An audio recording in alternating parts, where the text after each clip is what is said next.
Merci beaucoup Clément de me donner l'opportunité de présenter ce travail aujourd'hui. Donc on va finir sur quelque chose de calme, où il n'y a pas d'équation. On va parler avec les mains, on va réfléchir. On va essayer de je vais essayer de vous présenter un travail qui était un petit peu une réflexion très procédée, toujours dans un contexte qui consistait à fabriquer des catalyseurs hétérogènes. Voilà. Donc, quand on veut faire de l'innovation en matériaux, bon, il y a plusieurs façons d'aborder le problème, théorique, pratique. Nous, de façon très pragmatique, si on résume le problème, on peut se dire que quand on veut fabriquer un matériau, on utilise de la matière, de l'énergie, on fait rentrer ça dans une structure de fabrication, puis on ressort un produit mis en forme, prêt à l'usage, et puis on produit des déchets. Donc on produit deux choses. Voilà. L'idéal pour faire l'innovation, c'est soit de travailler pour faire des meilleurs matériaux. Il ne le prend pas. Pourquoi il ne le prend pas? Monsieur à la main. Non, il n'y a pas d'équation. Non, il n'y a pas d'équation. C'est mieux là. Voilà. Donc, soit on cherche à faire de meilleurs matériaux, ou créer de nouvelles propriétés, par exemple, soit on peut chercher également à faire les mêmes matériaux qu'avant, mais on peut chercher à mieux les faire. Donc, mieux les faire, ça veut dire minimiser la quantité de matière, d'énergie, de déchets, par exemple. Donc ça, c'est une façon d'aborder les choses. Nous, on a essayé de se prêter à cet exercice pour des catalyseurs hétérogènes. Typiquement, en cherchant à progresser sur deux points de façon très importante. Donc l'intégration des processus de fabrication, vous allez voir, ça peut être assez complexe dans certains cas de figure. Et en essayant de mettre évidemment un point très fort sur l'économie d'atomes. En gros, on ne veut pas produire... on peut produire moins cher, en fin de compte, en faisant...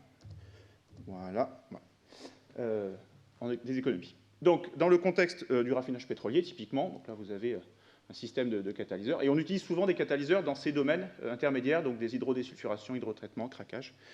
Comment se présentent des catalyseurs? Je vais y arriver. Voilà. Donc, typiquement, ça ressemble à des petites boules ou des extrudés, voilà, des bâtonnets. Donc, ça, c'est des choses qui font typiquement de 3 mm de diamètre, quelques millimètres de long. Et c'est ça qui est utilisé à la tonne, et à la tonne, et à la tonne chaque jour dans les industries, typiquement de raffinage pétrolier. Donc si on s'intéresse à deux types de matériaux, deux grands succès dans ce type de matériaux-là, industriellement, c'est typiquement des aluminosilicates, on a eu quelques exemples, qui sont utilisés pour la propriété acide qu'apporte la liaison SiOL, donc on fixe un proton sur l'oxygène ici. Les éolites sont très très fortes dans ce travail-là, pour créer de l'acidité de Bronsted. Dans certains cas, l'aluminium aussi a des acidités de Lewis qui peuvent être fort utiles. Le second type de catalyseur dont je vais parler aujourd'hui, c'est les alumines. Donc typiquement de l'alumine gamma, il y en a plusieurs sortes. Alors il y a beaucoup de types d'alumine différentes, ça dépend de leur taille de cristaux, différentes acidités, morphologie, cristallinité, etc. Quand on regarde ces processus-là, qu'on arrive à se les faire expliquer par les gens qui les fabriquent en réalité, il y a plusieurs étapes à peu près incontournables. Donc vous avez un système chimique qui vous permet de synthétiser le matériau au sens chimique, donc de créer les liaisons covalentes. Fréquemment, c'est fait en solution la plupart du temps, donc il faut les laver, les filtrer, ça produit des déchets. Il faut les sécher, et puis ensuite, une fois qu'on les a séchés, il faut les mettre en forme, typiquement d'extrudés ou de boules. Donc on a un nouveau processus, on les remet en route, on met des plastifiants, des systèmes, on les repasse dans des extrudeuses, etc., etc. Et donc, ensuite, souvent, il y a un post-traitement de calcination pour cristalliser ou pour renforcer tout ça. Puis à la fin, voilà, on a un extrudé, et souvent l'extrudé n'est pas le catalyseur, c'est juste un support de catalyse. Donc après, il faut encore réimprégner une fois, deux fois, trois fois. Donc ça peut être assez compliqué au final. Quand on fait un petit peu un bilan de tout ça, on se rend compte, vous voyez, qu'il y a plusieurs types alors c'est ici. Voilà. On a beaucoup d'étapes. Souvent, pour chaque étape, on a une machine différente. Dans tous ces systèmes, on a plusieurs traitements, chauffe successifs, je chauffe, je refroidis, je change de machine, je réchauffe, je refroidis, je change de machine, etc. Et essentiellement, ce processus-là, on l'a hérité de M. Ford, Henry Ford. Donc on découpe le système en petites étapes élémentaires, hop, et puis on place de place en place, et puis on fait les étapes élémentaires. Ça, c'est très efficace pour aller vite, mais énergétiquement, c'est pas très efficace. Voilà. On multiplie les étapes, on multiplie les transports, il faut plus de main-d'œuvre, il faut plus d'énergie. Et donc, sur cette base-là, sur ce constat-là, on s'est dit, bon, qu'est-ce qu'on pourrait faire pour essayer de faire ça? Donc on a cherché un outil qui nous permettait de regrouper différentes étapes le plus possible. Et on s'est dit, tiens, une extrusion, ça doit pouvoir être pas mal. Vous allez comprendre pourquoi. Et plus que de faire de l'extrusion, on s'est dit, on va même faire la chimie dans l'extrusion. Donc ça s'appelle de la chimie d'extrusion réactive. Donc c'est quelque chose qui n'est pas du tout innovant en termes de procédé. C'est bien connu, une extrusion réactive. C'est fait dans une extrudeuse. Voilà à quoi peut ressembler une extrudeuse industrielle. Vous avez une vis, souvent deux vis, avec des trémies d'alimentation. Donc vous mettez les produits que vous souhaitez mélanger ici. Ils sont véhiculés au fur et à mesure, et on peut modifier les géométries de ces trémies de façon assez souple. En fait, on a une barre centrale sur laquelle on vient mettre des petits éléments qui peuvent avoir différentes géométries. Donc selon les éléments, vous pouvez soit transporter, soit cisailler la matière, ici, soit la découper. Vous pouvez inverser les profils, donc vous pouvez mettre des compartiments où la pression monte, donc vous pouvez avoir des compartiments qui sont chauds, qui sont froids, différentes pressions, etc. Donc tout ça, ça ressemble beaucoup à une série de béchers, une série de réacteurs contigus les uns après les autres, dans lesquels on peut faire de la compartimentation. Donc a priori, cet outil-là, pour regrouper plusieurs outils, c'est plutôt un outil intéressant. Ça, c'est l'extrusion.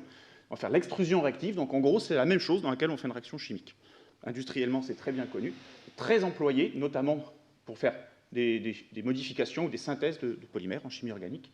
On trouve aussi beaucoup, malheureusement, d'alimentaires. Moi, si j'étais vous, je ne mangerais plus de cornflakes, parce que c'est des pâtes qu'ils mettent là-dedans, ils les cuisent, ils les ressortent, puis après, voilà, c'est soufflé à la ligne. C'est très, très loin du grain de maïs que vous écrasez chez vous. J'ai vu ça une fois, je ne mange plus de cornflakes. Voilà, on voit essentiellement de l'organique dans ces matériaux-là, voilà, au niveau industriel. Ça marche très bien, c'est un très bon space-time yield, c'est énergétiquement très, très optimum pour échanger la chaleur, maîtriser les chaleurs, etc. On a plus récemment dans la littérature, pas encore dans l'industrie, quelques cas où c'est utilisé pour fabriquer des matériaux, alors typiquement des hybrides, puisque nous on est plutôt intéressés par des hybrides, il y a quelques exemples d'hybrides. Alors typiquement, c'est des polymères dans lesquels on fabrique par sol gel des petites particules de TiO2 typiquement, donc à la sortie on a des nanocomposites, donc l'équivalent du polypropylène par exemple, qui ont de meilleures propriétés mécaniques. On trouve également un exemple dans la littérature où les gens sont amusés à faire du MOF sans solvant, donc très intéressant, niveau space-time yield. Bon, il fallait repasser plusieurs fois parce que le rendement n'était pas idéal au premier coup, mais enfin globalement c'est des choses qui fonctionnent très bien, sans solvant c'est intéressant. Et quand on a eu fait ce bilan, on s'est dit ben, quand même tout ça c'est quand même un bel outil, on va pouvoir probablement faire de belles choses avec ça. Est-ce que nous on est capable de faire du sol gel pour faire des céramiques poreuses directement? Ça, il n'y a encore rien dans la littérature, c'est un peu compliqué, donc on a essayé de relever le challenge en se disant voilà qu'est-ce qu'on peut faire. Alors qu'est-ce qu'on veut faire? Ben, on veut faire une preuve de concept, on veut essayer de montrer qu'on peut faire une extrusion réactive par synthèse sol-gel, mais là, on veut être en pure céramique. De préférence, on la veut nanoporeuse, évidemment, on peut faire la catalyse avec. Donc, une fois qu'on va essayer de faire ces preuves de concept, on va le parcourir ensemble, et puis on va essayer d'évaluer, voilà, qu'est-ce qu'on a gagné, est-ce qu'on a vraiment gagné quelque chose sur le process, est-ce qu'on a vraiment gagné quelque chose sur le matériau, c'est tout pourri, ou ça peut faire le boulot. Et puis, au niveau environnement, qu'est-ce qu'on gagne, voilà. Donc, on va faire ça avec deux types d'éléments, deux types de chimie, donc un aluminosilicate et une alumine. Voilà le type de vis qu'on a utilisé, donc on est assez loin de l'extrudeuse industrielle, vous voyez, ça fait à peu près 60 cm, c'est une bivis, avec quand même 1, 2, 3, 4, 5 modules de chauffe, une modification de profil si on le veut, de quoi alimenter des liquides ou des solides. Voilà, c'est assez simple, c'est pas très cher, et on peut travailler avec ça au labo. Donc le premier exemple, on commençait par les aluminosilicates. Mésoporeux de préférence, on fait ça bien. Donc historiquement, on a eu une approche assez naïve, on s'est dit, bon, on va transposer très simplement ce qu'on sait faire en spray, donc typiquement des compositions, telles que Damien les a montrées ce matin, avec des aluminosilicates, en prenant une formulation de zéolite avec un micro-template du terpropylammonium, un tensioactif plus large pour faire des microporosités. On met tout ça dans le pot, et là, on a un problème. Notre solution à nous, en spray, elle est extrêmement liquide. Une extrudeuse, il n'y a aucun moyen de véhiculer quelque chose de liquide. Il vous faut quelque chose de visqueux, sinon la vis n'a aucune prise sur la matière. Concentré, bah, c'est plutôt bien d'être visqueux, on peut concentrer. Concentrer, c'est qu'une économie d'atomes, c'est bon pour nous. Donc on a concentré notre système. On est passé de 60 moles de solvant à 19 moles de solvant. Les mêmes principes, donc un principe pour fabriquer des bases de zéolite. Quand vous faites chauffer ça dans une solution, voilà, ça mûrit pendant un certain temps, ça fait des gels, les gels recommencent à cristalliser localement, et puis si vous continuez, vous avez des nanozéolites ou des microzéolites. Nous, ce que l'on prend, c'est une solution, donc soit juste après hydrolyse de précurseurs d'aluminium et de silicium, soit au bout d'un certain temps, quand on a commencé localement à structurer, à microstructurer. On interrompt là, on rajoute un agent pour faire la mésostructure, et puis on met ça dans la vis. On fait tourner la vis, on explore un petit peu les paramètres procédés. Donc là, je vous passe toute l'exploration, ça peut être long, il faut modifier les profils de vis, les vitesses, les températures, voilà. Et quand on a un peu de chance, le film tourne. Ouais, le film tourne. Donc voilà, ça marche. Quand vous avez les bonnes températures, les bonnes conditions, la bonne possibilité, c'est possible, ça marche bien. Donc voilà, ça peut tourner pendant des heures. On est assez content sur le système. Alors, qu'est-ce qu'on fait ensuite? Ben, on récupère ça, on le sèche. Alors, ça fait un procédé de plus quand même. Je m'éloigne un petit peu de mon objectif. Je le passe à la calcination, bien évidemment, pour retirer. Donc l'agent mésostructurant brûle. Le microstructurant qu'on a utilisé était un ammonium quaternaire hydroxyle, il brûle aussi. On n'a pas besoin d'échange ionique, c'est quand même plus pratique. On a regroupé deux systèmes. Et puis voilà ce qu'on obtient, des extrudés. Donc là, on a brisé un extrudé, on est allé regarder un petit peu naïvement au microscope à balayage. Ça a l'air relativement homogène. Quand on fait une porosimétrie à mercure, on ne voit pas de macropores, rien, donc on n'a pas de de structures hiérarchiques massives. Quand on regarde au microscope à transmission, on voit des mésopores raisonnablement bien organisés, ça ressemble à des trous vermiculaires. Si vraiment on cherche une corrélation, on peut faire une transformée de Fourier de l'image, on voit qu'il y a une patate de corrélation. Bon, c'est pas très grave pour la catalyse, ce qu'il nous faut, c'est de la surface et des trous. Et donc, on fait une physisorption de gaz. Donc, on a un isotherme qui nous dit, bon, c'est mésoporeux. Pour un premier essai, c'est pas trop mal. J'ai une surface qui est intéressante, 845 m² par gramme, ça commence à être pas mal pour un aluminosilicate à 8% d'alumine. Un volume poreux intéressant, des tailles de pores qui sont pas trop mal à l'absorption, à la désorption, elle est catastrophique. Alors quand vous utilisez des petites particules de 200 nanomètres, c'est pas très grave d'avoir une désorption catastrophique. Quand vous avez un extrudé qui fait 5 mm, ça va commencer à être sacrément problématique pour faire circuler les réactifs et les produits. Donc on a travaillé un petit peu les formulations, on a joué sur l'âge des formulations, la composition, etc. Et puis, quand on finit par mettre les bonnes compositions, ben, on finit par avoir des choses plus intéressantes. On a fini par arriver à provoquer une séparation de phase. Voilà. Donc, dans un cas, on n'a pas vieilli la solution.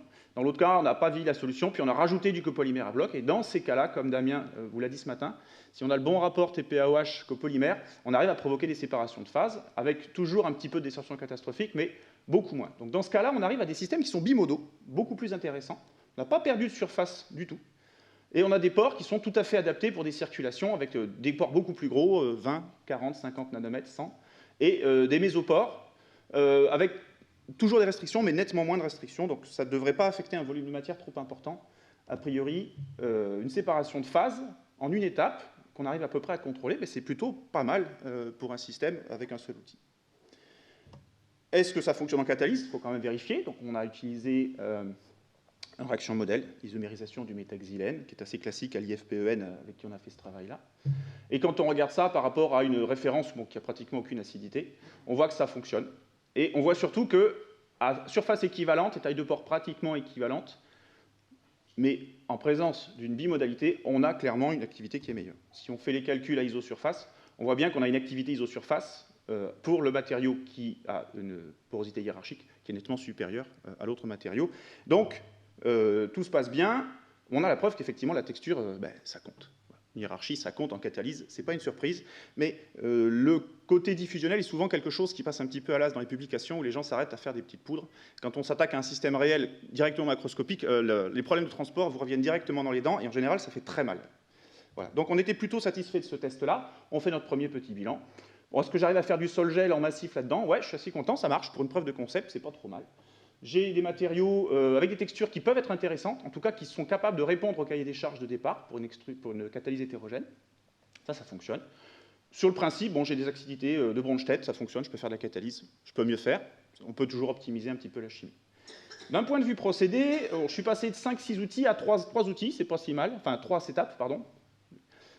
2 outils, une intégration thermique qui est bien meilleure, puisque c'est quand même un fourreau en acier, donc on a un bon échange. Si on veut chauffer, on chauffe vite. Si on veut refroidir, on refroidit vite. Et on a une étape voilà, pour extruder la solution. Au global, c'est pas si mal. D'un point de vue économie d'atomes, on a passé de 60 molécules de solvant à 19, c'est pas si mal. Alors, je me suis amusé à un petit exercice, qui est évidemment favorable à ma présentation, mais on pourra discuter plus tard. Je me suis dit, voilà, si vous voulez fabriquer 1 kg de matériau final, combien vous devez mettre de kilos de matière en entrée? Alors, avec ces concentrations-là, on a un ratio d'à peu près pour 1 kg de matière, j'ai utilisé 12,5 kg de matière. Pour un équivalent en spray, voilà, on est à peu près au triple. Sur une précipitation, on est pratiquement de facteur 1 à 100, sur un classique SBA15 par exemple. Donc on a quand même un gain qui est tout à fait intéressant, même si au final, on se rend compte que quand même, je produis quand même 12 kg de cochonnerie pour 1 kg de produit. C'est pas si reluisant que ça, quand même. Voilà. Par contre, les produits que je fais, je les évapore à la fin. Donc, je n'ai pas de produit liquide. Donc, je n'ai pas besoin d'avoir des séparations compliquées derrière. Je produis de l'eau, des alcools, du CO2 parce que je brûle. Et puis, bon, il y a des amines qui ne sont pas top. Donc, peut mieux faire aussi au niveau des déchets, même si ce sont que des déchets gazeux. Il va falloir retraiter ça et ça va quand même avoir un certain coût. Donc, je suis assez content. J'ai économisé un peu, mais mon verre, il est un peu pâle. Voilà. On va essayer de faire mieux. Donc, une fois qu'on a eu cette expérience-là, on s'attaquait au second problème, qui est l'alumine. Voilà, qui est un problème chimiquement qui a l'air beaucoup plus simple, Al2O3 au lieu d'un aluminosilicate compliqué. Le problème est en réalité pas si simple parce que la forme qui est souvent utilisée en catalyse, c'est l'alumine gamma. Mais l'alumine gamma, elle n'est pas fabriquée directement. Ce qu'ils fabriquent, ces gens-là, c'est des extrudés en bemite, donc un oxyhydroxyde d'aluminium. Et puis ensuite, ils chauffent ça, ils déshydratent, une transformation topotactique, c'est-à-dire qu'on ne perd pas la forme des grains, c'est juste une déshydratation. et donc on garde les formes, et puis on finit avec de l'alumine gamma qui, elle, a des propriétés intéressantes. Donc la particularité, c'est que si vous voulez fabriquer un extrudé, lui donner une forme, porosité, des caractéristiques, vous devez le faire à l'échelle de l'oxyde-oxyde. L'étape thermique ne fera que figer le système à la fin. Vous ne pourrez plus rien bouger. Donc le problème ici revient à dire, est-ce que je suis capable de fabriquer un extrudé d'oxyde-oxyde d'aluminium qui me permette de fabriquer de l'alumine gamma, stable à haute température. C'est une ressource abondante au niveau écologique, ça doit être pas trop mal. Est-ce que je peux faire ça? Plein d'applications, a priori, derrière. On s'est attaqué au problème. Donc on repasse notre tableau, on a à peu près les mêmes outils, les mêmes types de problèmes. La chimie ici a un petit peu changé. Donc quand on regarde les méthodes classiques dans la littérature, donc la grosse majorité de ce qui est utilisé industriellement, c'est plutôt des mélanges de sels, donc typiquement un nitrate, sel acide et puis un aluminate, un sel basique. Ça précipite plus ou moins spontanément dans de l'eau à 40, 50, 60, ça dépend des procédés. C'est relativement dilué, même si vous arrivez à saturation des sels, ça reste quand même quelque chose qui contient énormément de solvant. Puis vous avez une autre alternative beaucoup plus ancienne, avec des alkoxides. Ça, en général, les gens n'aiment pas trop. Il y a énormément de solvants, de l'eau, parfois pas mal d'alcool. Donc, a priori, industriellement, les gens préfèrent ça. Donc, on s'est attaqué à ce problème-là en priorité. Hop. Voilà. Donc, voilà notre système. On a pris des solutions presque saturées avec des sels pour être le plus concentré possible. On a fait les mélanges en tête de trémie. On a regardé ce qui sortait. Oh, on arrive à faire des extrudés. C'est pas si mal, mais c'est bizarre, on a des petites taches blanches qui sont là, avant calcination. Quand on calcine ça, on a une espèce de poudre, enfin, on touche l'extrudé, ça part en poudre immédiatement. Pourquoi est-ce que ça part en poudre? Parce que si on fait le bilan de masse, en fait, on se rend compte que dans ce bilan-là, en réalité, il nous reste les sels, les contrions. On a des nitrates de sodium, et vous en avez pratiquement 50% en masse. Une catastrophe. Donc si on lave ces matériaux-là, on récupère de la surface spécifique, en bauxite, mais tout part en poudre. Impossible de maintenir un extrudé, 50% en masse de sel, vous mettez de l'eau, ça gonfle, ça éclate. Donc on n'a pas réussi à contourner le problème. Une petite image, voilà, quand vous laissez les extrudés à l'air, que vous revenez le lundi, ça a pompé l'humidité. Donc industriellement, on conçoit tout de suite que la production du vendredi ne pourra pas être traitée le lundi. Donc très clairement, c'est un échec. Voilà, on a tenté l'approche naïve. La transposition, dans ce cas-là, ça ne marche pas. Il faut être créatif. Donc qu'est-ce qu'il nous reste d'autre comme solution? Écoutez, on va revenir sur les vieilles recettes des alkoxides. Et ça, c'est des très très vieilles choses. C'est appelé par le procédé Yoldas. Donc on prend de l'alkoxide, c'est un précurseur un petit peu plus cher, c'est vrai. On le fait réagir avec de l'eau, seul ou de l'eau dans de l'alcool, on a une bemite, c'est très bien, ça produit de l'eau à la fin. Cela dit, ça présente un énorme inconvénient, ces systèmes-là, c'est que l'hydrolyse de l'alkoxide dégage une énorme quantité de chaleur. Par conséquent, vous avez un gros problème avec ça. Dès que vous changez d'échelle, vous changez la température de réaction, vous n'avez pas le même produit, pas les mêmes morphologies, c'est très compliqué à maîtriser, bêtement pour un effet exothermique. Qu'est-ce qu'on peut faire, nous? On regarde dans la littérature s'il y a des gens qui ont bossé là-dessus en disant moi, je supprime mon solvant, je me dis, je vais être intelligent, je vais mettre juste une quantité d'eau, je ne veux pas de solvant, je veux juste un réactif. Je mets des quantités stoichiométriques. Il en faut 3, 4, 5, 6. Juste de quoi hydrolyser, faire réagir et éventuellement hydrater un petit peu l'alumine. Et quand on regarde la littérature, on trouve 2 papiers seulement, très peu, assez récents relativement. Les gens ont fait ça bêtement dans un mortier, ils ont pris des grains, ils ont broyé, et puis ils n'ont pas bien caractérisé l'alumine. Ils sont allés à l'alumine gamma. On change la taille du mortier, on n'a pas le même matériau, c'est ce que je disais, on a un gros problème à contrôler le côté thermique. C'est bien pour cette raison-là que c'est fait avec une énorme quantité de solvant. C'est parce que ça permet de contrôler le potentiel exothermique. Donc comment est-ce qu'on résout ce problème-là? Nous, notre procédé, en fait, il devrait nous permettre de maîtriser ça parce que, justement, comme il a un four en acier, des vis en acier et des épaisseurs de matière très fines, on a une excellente régulation thermique. Donc, par conséquent, on a une bonne chance avec ce type de procédé d'arriver à compenser le principal défaut de cette synthèse en réalité. Sauf que dans la littérature, on a 0 données. Donc on avance un peu à l'aveugle, et voilà, on s'est lancé là-dedans. On a utilisé 2 types de précurseurs, donc un précurseur typiquement butoxyde d'aluminium, qui est liquide, enfin un peu visqueux, il ne faut pas trop lui montrer une photo de molécules d'eau, ça réagit très vite. Et puis on s'est dit, tiens, j'ai quand même quelque chose qui est assez musclé comme procédé, ça a de la puissance, et si j'utilisais un alkoxyde qui est solide, isopropoxyde, est-ce que je peux faire du solide, sans solvant? On s'est lancé là-dessus. La réponse, c'est oui, les 2 fonctionnent. La MIST est capable de broyer tout ça et de mélanger et de faire des choses. Donc, quand on regarde les produits en rayon X qu'on obtient en tête d'extrudeuse, on obtient voilà, de la bemite très petite avec des plaquettes qui font 2-3 nanomètres d'épaisseur sur 3-4 de large. Donc, c'est des choses extrêmement petites. Donc, on a un taux de nucléation très, très, très élevé sur ces systèmes. Quand on les cristallise, on fait de l'alumine gamma, voilà, également très petite. Donc, on se dit, ça, c'est plutôt bon signe. On doit pouvoir avoir de la surface spécifique. Donc je vous passe les 6 mois d'analyse et les 400 expériences. On vous fait en gros, quand on prend du sec butoxyde d'aluminium, on arrive à avoir des alumines oxyde-oxyde avec des surfaces qui sont bonnes et normalement des surfaces qui sont extrêmement élevées. On frôle les 600 mètres carrés. Donc c'est très élevé, c'est presque trop. Je pense que c'est un peu suspect, il doit nous rester un peu d'alcool là-dedans. parce que c'est une question d'hydrolyse. Faire diffuser ça dans un milieu très réactif, il n'est pas dit qu'il nous reste un tout petit peu d'alcool là-dedans. Quand on les calcine, cela dit, on obtient bien des alumines gamma avec des surfaces spécifiques qui sont très élevées. Alors, dans l'industrie, on a des applications d'alumine gamma qui démarrent à 50 m² par gramme. Au-delà de 300, on considère qu'on a vraiment des choses qui sont de très bonne qualité. Là, on est vraiment très très bon sur les alumines gamma qui sont produites ici. Avec l'isopropoxyde d'aluminium, on a des fonctions un petit peu plus modestes. On reste avec des alumines de plus de 300 m² par gramme, des volumes poreux entre 1 et 1,5, des tailles de pores qui sont supérieures à 10 nanomètres. On a vraiment des choses qui peuvent parfaitement coller sur une application. On ne s'attend pas à avoir de problèmes diffusionnels critiques. Voilà. Reste qu'il y a un tout petit écueil, un tout petit écueil dans le système, c'est que quand on fait notre bilan, en réalité, voilà, on fait un bilan, donc on a une réactivité qui varie de la seconde à la minute, ça dépend un peu de l'état physique du précurseur, mais à la fin, avec l'un des deux précurseurs, on a toujours une poudre après calcination. Il n'y a rien à faire, ça ne tient pas. Alors dans l'autre cas, on a des solides. Donc on s'est posé la question, bon, on a des solides, c'est solide, mais cela dit, c'est pas extrêmement robuste. Cela dit, il y a quand même une information là-dedans, avec un précurseur solide qui réagit plus lentement, on arrive à avoir des choses qui se tiennent, alors qu'avec un précurseur qui réagit très rapidement et qui a priori devrait se mélanger mieux, on a une poudre. Donc on a émis une hypothèse, on se dit comment est-ce qu'on pourrait préparer donc des extrudés robustes? Il nous faut des extrudés robustes. Eh bien, on s'est dit, notre problème, c'est qu'avec le broyage mécanique, on a brisé la liaison covalente ou de la cohésion. Donc on a réagi dedans, et puis on a formé des éléments, et on a rebrisé les éléments. Donc la solution de ça revient à dire, si je veux trouver ma solution, il faut que je fasse une mise en forme et que je mélange, mais que je finisse ma réaction à l'extérieur de la vis, le plus tard possible. Donc maintenant, le jeu, c'est plus de réagir dans la vis, c'est de démarrer et de mélanger, mais de finir de constituer la cohésion de mon ensemble en sortie de vis. Donc pour faire ça, il faut que je ralentisse ma cinétique. Donc ça veut dire que je prends un précurseur isopropoxyde qui est solide, parce qu'il faut le temps que l'eau diffuse et que l'alkoxyde diffuse. Je ne travaille pas en chauffant, je travaille à température ambiante. Ah, ça tombe bien, ça va m'économiser de l'énergie. Et puis, j'essaie d'avoir un temps de résidence le plus court possible dans la vis. Donc, je mets la vis qui tourne à fond 300 tours par minute, et je vais très vite. Je teste plusieurs tours d'hydrolyse pour finir d'ajuster la cinétique. Un tour d'hydrolyse de 6, je sors de beaux extrudés. Ça ne pose aucun problème. Ils sont mieux que l'extrudé d'avant, après calcination. Cela dit, mécaniquement, ce n'est pas encore trop ça. Donc, je monte un petit peu le taux d'hydrolyse. Et là, je commence à avoir une cohésion qui est très bien. Je commence à avoir du mal vraiment à les briser avec les doigts. Donc là, on a quelque chose qui fonctionne. Donc pour essayer de comprendre un petit peu le pourquoi de cette cohésion, de ce manque de cohésion, on est allé un petit peu regarder les extrudés. Donc avec un taux d'hydrolyse égal 6, vous avez une surface en apparence au microscope à balayage qui est plutôt pas mal, mais dès que vous regardez un petit peu, vous commencez à avoir des grains avec des décohésions. Et ça ressemble assez fort à des grains d'alkoxyde qui auraient eu du mal à être mélangés, j'imagine, avec l'eau.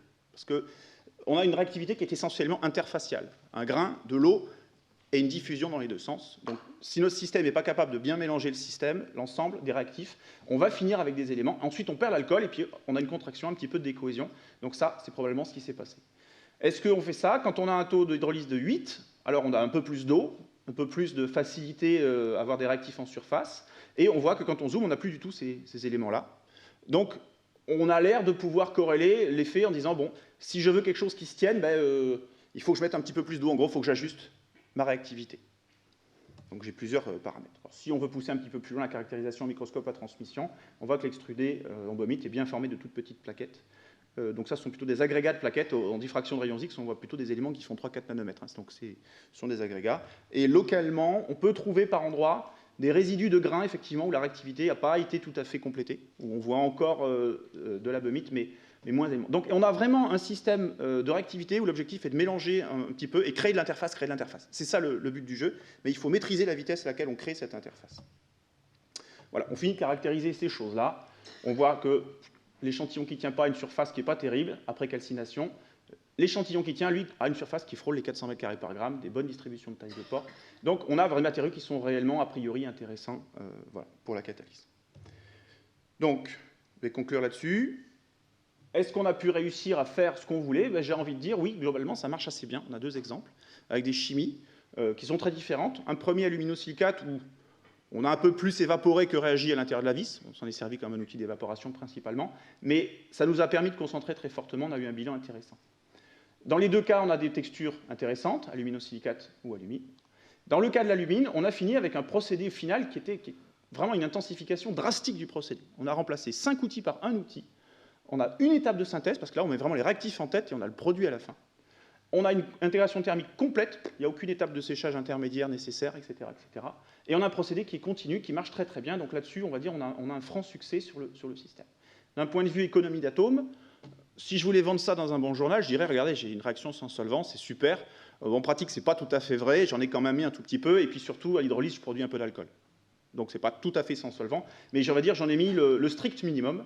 Si je fais mon petit calcul de tout à l'heure pour me mettre en avant, je dirais que pour 1 kg d'alumine produite, alumine gamma, on finit par 6,8 kg de matière, c'est un petit peu mieux que sur l'aluminosilicate. Là où la comparaison est un petit peu plus saignante, c'est que quand vous regardez dans la littérature des synthèses de boehmite et d'alumine gamma, le ratio il est plutôt de 1 pour 300 ou 1 pour 500. Donc là, on voit le gain en réalité qu'on a fait là-dessus. Encore une fois, on n'a pas de déchets gazeux, liquides à traiter. Par contre, ici, les déchets gazeux sont plus sympas, c'est de l'eau, de l'alcool. Donc ça se sépare assez facilement.